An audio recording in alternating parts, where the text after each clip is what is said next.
நம்மளோட இந்த ஸ்ரீ சைத்தன்ய யாத்திரையோட நம்ம இப்ப இருக்கிறது கும்பகோணம் யாத்திரா. கும்பகோணம் யாத்திரையோட 2வது நாள் இன்னைக்கு. இன்னைக்கு நம்ம தரிசனம் பண்ணது திருவிண்ணகர் அப்படின்னு தமிழ் அழைக்கப்படுற ஒப்பிலியப்பன் கோயில். உப்பிலியப்பன் ஒப்பிலியப்பன் 2 பேருமே இவருக்கு இருக்கு. வெங்கடாச்சலபதி இவர், பாலாஜியும் கூட. ஆக்சுவலா என்ன பக்தர்கள் எப்படி கருதுறாங்கன்னா, இவர் பாலாஜிக்கு அண்ணனா கருதுறாங்க இவரை. இங்க இருக்கிற பெருமாளை இங்க உள்ள கர்ப்ப கிரகத்துல பார்த்தோம் நம்ம. பெருமாள் பக்கத்துல ஒரு தாயார், இந்த பக்கம் ஒரு ரிஷி இருந்தார். இந்த தாயார் பூமி தேவி, இந்த ரிஷி மார்க்கண்டேய ரிஷி. என்றும் 16 வரம் வாங்கினவர் மார்க்கண்டேய. அவர் இங்க இந்த ஸ்தலம் வந்து விருந்தாவனம், துளசி வனம். இந்த ஸ்தலம் வந்து எப்படி ஒவ்வொரு இந்த இடம் துளசி வனங்கள் நிறைஞ்சு இருந்த இடம் இது. அதனால இங்க ஒரு முறை துளசி தேவி பகவான் கிட்ட கேக்குறாங்க, நீங்க லக்ஷ்மிக்கு ரொம்ப இம்பார்ட்டன்ஸ் கொடுத்து மார்பிள வச்சிருக்கீங்க, பட் எனக்கு சம்திங் உங்களோட சேவையில நானும் இருக்கணும், நான் உங்களுக்கு பிரியமானவளா இருக்கணும் அப்படின்னு சொல்லிட்டு துளசி இந்த கஷேத்திரத்துல வந்து தபஸ்யா பண்றாங்க. உடனே பகவான் ஓகே, இந்த ஸ்தலத்துல லக்ஷ்மியோட உனக்கு இம்பார்ட்டன்ஸ் அளிக்கப்படும். அதனால பெருமாள் பார்க்கலாம், பெரிய பெரிய துளசி மாலைகள்லாம் போட்டிருப்பார். நிறைய துளசி மாலைகள் இங்க போடுவார். அவர் துளசி மாலைக்கு, துளசி இலைக்கு ரொம்ப முக்கியத்துவம் இங்க கொடுக்கப்படுற கஷேத்திரம் இது. துளசி தேவியோட முக்கியத்துவத்தை பெருமாள் அங்கீகாரம் பண்ண கஷேத்திரம் இது. அப்கோர்ஸ் துளசியும் கிருஷ்ணரும் எப்பவுமே பிரிக்க முடியாதவங்க, நித்தியமாவே அவங்க வைகுண்டத்துல இருந்தே கோலோக பிருந்தாவனத்துல இருந்தே ஒன்னாவே இருக்கிறவங்க. நமக்கு காட்டுறதுக்காக துளசி பகவானுக்கு எவ்வளவு பிரியமானவள் அப்படிங்கிறத காட்டுறதுக்காக இந்த கஷேத்திரத்துல அந்த லீலைகளை பண்றார் பகவான். அதுக்கப்புறம் மார்க்கண்டேய ரிஷிக்கு ஒரு ஆசை, எப்படி பிருகு தேவிய லக்ஷ்மி தேவியை தன்னோட மகளா வச்சு பகவானுக்கு கல்யாணம் பண்ணி கொடுத்தாரோ, பிருகுவும் மார்க்கண்டேயரும் நண்பர்கள். மார்க்கண்டேயர் அவருக்கும் ஆசை, பகவான் எனக்கும் மருமகனா இருக்கணும். அவர் வேண்டார், தவம் பண்றார் இந்த கஷேத்திரத்துல. இந்த பொய்கையில இருந்து தேவி கிடைக்கிறாங்க அவருக்கு, இந்த குளத்துல இருந்து பூமி தேவி மகளா பிறக்கிறாங்க.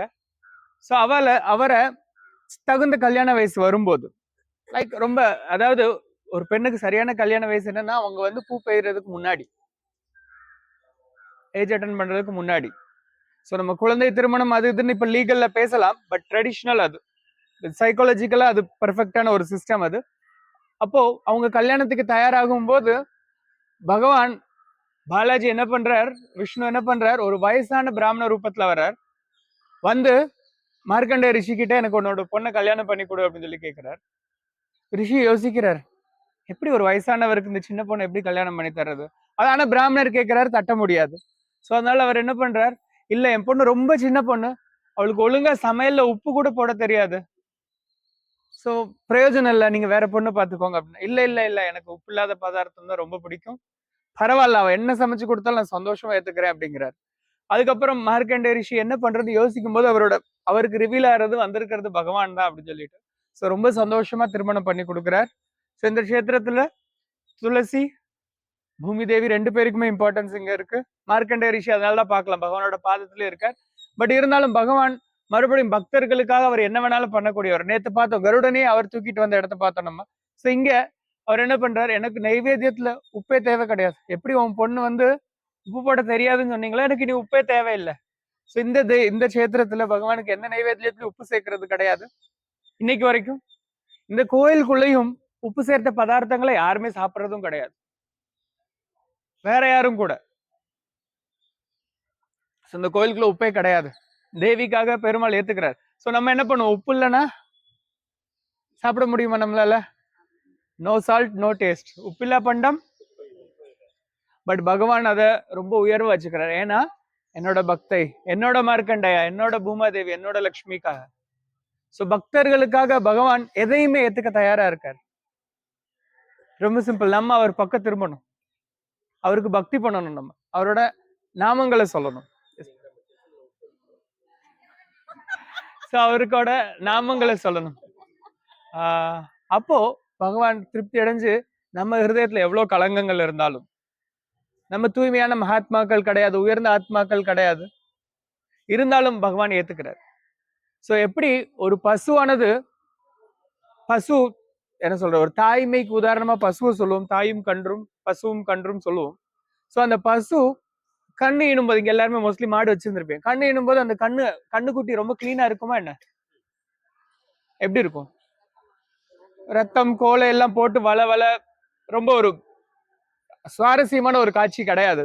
ஆனா அந்த பசு தன்னோட கண்ணுக்குட்டிங்கிற பாசத்துல அதை நக்கி சுத்தம் பண்ணி அதுக்கப்புறம் தன்னோட பாலை கொடுத்து அணைச்சிக்கிறது.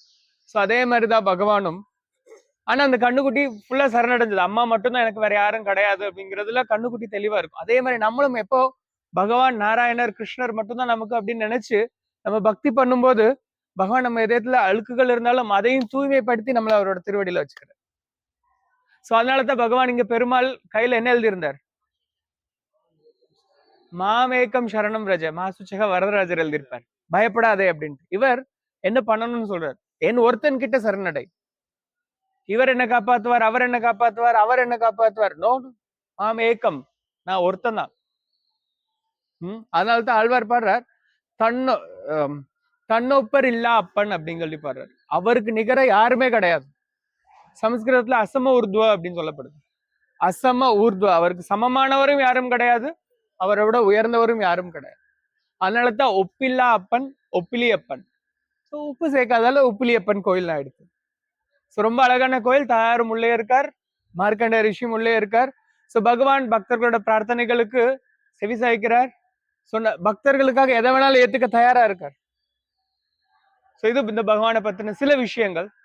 இந்த பொய்கை பகலிரா பொய்கைன்னு தமிழ்ல, இந்த குளம் வந்து பகலிரா பொய்கை, சமஸ்கிருதத்துல அகோராத்திர புஷ்கரணி. அதாவது புனித ஸ்தலங்களுக்கு நம்ம போறோம், அங்க இருக்கிற நதிகள்லயோ குளங்கள்லயோ நீராடுறதுக்கு நியமங்கள் உண்டு. அதாவது பொழுது இறங்கிருச்சு, சூரியன் மறைஞ்சிருச்சு அப்படின்னா குளத்துக்குள்ள கால் வைக்க கூடாது, நதியில கால் குளிக்க கூடாது. அந்த குளத்துக்கு அந்த பகல் இரவு கான்செப்டே கிடையாது. ஒரு மன்னன் ஒரு சாபத்தினால ஒரு பறவையா மாறிடுறார். பறவையா மாறி பொழுது இறங்கின உடனே இந்த பக்கம் பறந்து போறார் தன்னோட கூட்டுக்கு போறதுக்காக. அப்போ ஒரு வேடன் அவர் அடிச்சிடுறார். அடிச்சு அந்த பறவை உடல்ல இருந்து மன்னன் இங்க விழுகிறார், இந்த குளத்துக்குள்ள விழுகிறார். விழுந்து தன் முக்தி அடைஞ்சு வைகுண்டம் போறாரு. இந்த குளத்தோட ஸ்பெஷல் அது. பகல் ராத்திரி கணக்கு கிடையாது, ஸ்பெஷலான பொய்கை இது. ரொம்ப வேணா பகவான் என்னோட பக்தர்கள் யாராவது ராத்திரி நேரத்துல மனசு திருந்திட்டா என்ன பண்றது? ஓகேவா, இங்க வா, நோ ப்ராப்ளம். எல்லாத்துக்குமே பகவான் தயாரா இருக்காரு, நம்ம தான் தயாரா கிடையாது. அவர் பக்கம் திரும்ப கூட மாட்டேங்கிறோம். ஹரே கிருஷ்ணா. எல்லாரும் பகவானோட திருநாமத்தை உச்சரிப்போம், பகவத்கீதா பாகவதம் படிப்போம், பிரசாதம் கிருஷ்ண பிரசாதம் மட்டுமே எடுத்துக்குவோம், வைகுண்டம் போலாம். பிரபுபாதர் உறுதி கொடுக்கிறார், அவரோட புஸ்தகங்கள் எல்லாமே எழுதியிருக்காரு.